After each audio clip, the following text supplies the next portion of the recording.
시청자 여러분 안녕하십니까? VOA 뉴스투데이 시작합니다. 미국 국무국방장관이 한국을 방문해 각각 회담을 벌인 가운데 국무부는 한국과 부차관보급 대화를 시작하는 등 여러 국제 사안에 대한 협력을 강화할 것이라고 밝혔습니다. 북한 문제에 대해서는 비핵화에 전념하면서 인권 문제도 좌시하지 않을 것임을 시사했습니다. 첫 소식 함지하 기자가 보도합니다. 국무부는 17일 대변인실 명의로 발표한 보도자료를 통해 미국과 한국이 양자관계에서의 전략적 문제를 논의하기 위한 부차관보급 대화를 시작할 것이라고 밝혔습니다. 특히 양국의 부차관보급 대화는 두 나라와 지역, 국제적 문제에 대한 조율을 확대할 것이라고 평가하면서 현재 진행 중인 인도태평양 대화와 미한 고위급 경제 대화와 더불어 미국과 한국민들을 위해 가시적인 성과를 거둘 수 있는 또 하나의 중요한 외교적 도구가 될 것이라고 강조했습니다. 국무부는 이어 두 나라가 최근 합의한 방위비 분담 특별협정과 미한 외교 국방장관 공동성명, 경제협력, 인도태평양 지역에서의 협력, 기후변화 등을 양국의 협력을 확대할 수 있는 사안들로 명시했습니다. 국무부 대변인실은 이어 철통 같은 미한 동맹 강화를 제목으로 한 또 다른 보도자료를 통해 한국 방위에 대한 미국의 약속이 여전히 철통 같다면서 동맹은 계속해서 한반도와 인도태평양에 걸쳐 평화와 안보, 번영을 보장한다는 우리의 공동 목표를 향해 노력하고 있다고 강조했습니다. 또 북한 문제에 대해서는 북한이 국제 평화와 안보, 세계 비확산 체제에 심각한 위협이 된다는 점을 확인하고 미국은 북한과 북한의 핵에 대한 억지력 강화와 북한의 인권 보호와 증진에도 여전히 전념하고 있다고 밝혔습니다. 앞서 토니 블링컨 국무장관은 정용 한국 외교부 장관과 만나 미한 동맹의 중요성과 함께 북한의 독재 정권이 자국민에게 광범위한 학대를 자행하고 있다면서 북한 인권 문제에 대한 대응을 강조했습니다. And the authoritarian regime in North Korea continues to commit systemic and widespread abuses against its own people. We must stand with people demanding their fundamental rights and freedoms and against those who repress them.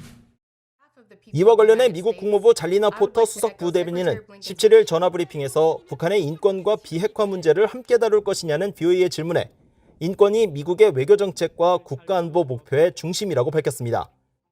Broadly speaking, we always center human rights at the forefront of our our foreign policy and national security goals.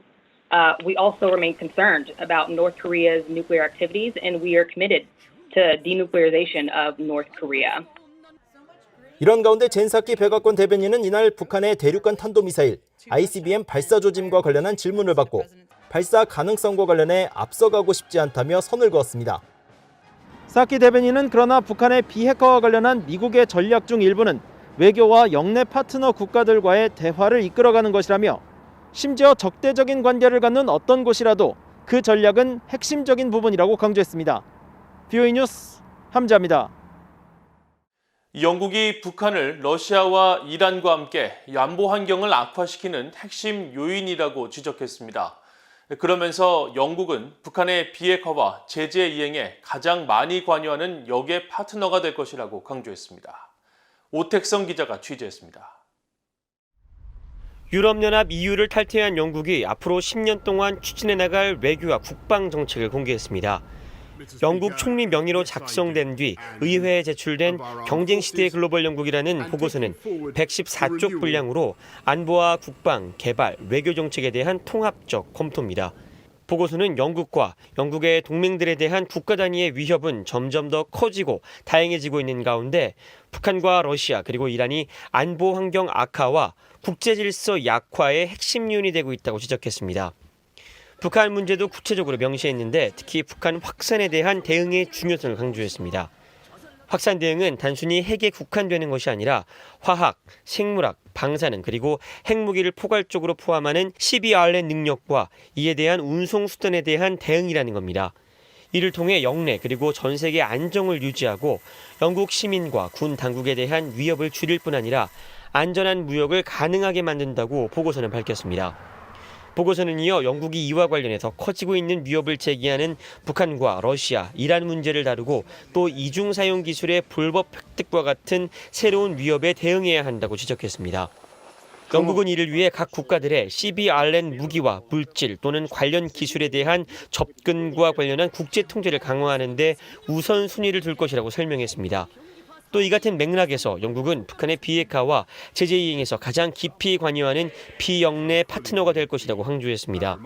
실제로 영국은 북한이 탄도미사일을 실험 발사할 때마다 유엔 안보리에서 이 문제를 제기하며 각국의 엄격한 대북 제재 이행을 강조했습니다. International sanctions need to remain in place and be fully enforced until North Korea's nuclear and ballistic missile programs are dismantled. It's vital that the Security Council shows unity in upholding its resolutions. 영국은 이번 보고서를 통해 핵탄두 보유 상한선 확대 계획도 밝혔습니다. 지난 2010년 영국은 2020년대 중반까지 핵탄두를 180개로 줄이겠다고 발표했지만 현재 기술적, 정책적 위협이 더 커진 만큼 상한선을 260개로 늘리겠다고 명시했습니다. 보고서는 현재 전 세계에서 벌어지는 주요 변화를 받아들여야 한다며 대표적으로 갈수록 커지는 인도태평양 지역의 중요성을 꼽았습니다. 그러면서 앞으로 영국의 외교정책 방향이 인도태평양 지역에 맞춰질 것이라고 밝혔습니다. VOA 뉴스 오택성입니다. 북한의 핵 위협이 지속되는 가운데 핵우산 등 미국의 핵 억제력이 불확실할 경우 한국과 일본 등 동맹국들이 자체 핵무장에 나설 가능성이 있다고 미국 의회조사국 CRS가 밝혔습니다. 미국 의회조사국은 16일 개정 발표한 비전략적 핵무기 보고서를 통해 북한과 중국으로부터 핵 위협을 받고 있는 한국과 일본 등 동맹국들이 미국의 핵 억제력을 신뢰할 수 없다고 판단할 경우 자체적으로 핵무기 개발에 나설 것이라고 분석했습니다. 그러면서 최근 한국 내 일각에서 북한의 핵 개발에 대한 대응책으로 미국의 전술핵 한반도 재배치나 자체 핵무장에 나설 것을 촉구하는 움직임이 있었다며 이는 미국의 안전 보장에 대한 동맹의 우려를 보여주는 사례라고 지적했습니다.